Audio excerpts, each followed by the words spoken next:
Türkmenistan'da Kadim Kültürlerin Merkezi Türkmen Diyarı temasıyla medya forumu düzenlendi. Türk Dünyası Kültür Başkenti Anev'in resmen ilan edilmesi dolayısıyla düzenlenen forumda TRT'yi Genel Müdür Yardımcısı Hasan Öymez ile TRT Avaz Kanal Koordinatörü Sedat Sağırkaya temsil etti. Öymez, TRT Avaz kanalının Türk dünyasının ortak yayın platformu olduğunu hatırlatarak Türkmenistan'da çekilecek 2 bölümlük belgeselin müjdesini verdi. Türksoy tarafından Anev kentinin 2024 Türk Dünyası Kültür Başkenti ilan edilmesi ve Mahtumkulu Firaki'nin doğumunun 300. yıl dönümü vesilesiyle Kadim Kültürlerin Merkezi Türkmen Diyarı konulu medya forumu düzenlendi. Foruma Türksoy Genel Sekreteri Sultan Rayev, Türkmenistan Bakanlar Kurulu Başkan Yardımcısı Mehri Cemal Mehmedova ile yerli ve yabancı medya mensupları katıldı.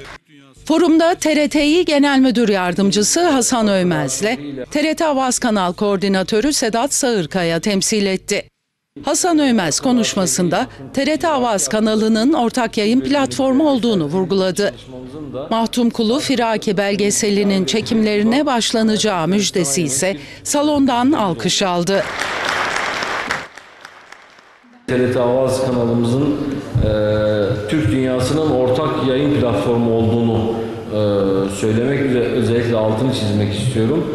Biz TRT ailesi olarak ortak kültürümüzü önceleyen film, dizi projelerimizle işbirliğimizi artırmak istiyoruz.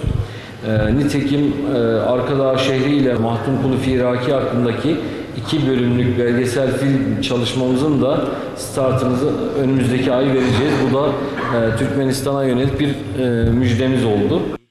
Etkinlikte konuşan TRT Avaz Kanal Koordinatörü Sedat Sağırkaya da TRT Avaz olarak Türk dünyasının ortak iradesine güç kazandırmak için 2009 yılından bu yana çalıştıklarını kaydetti.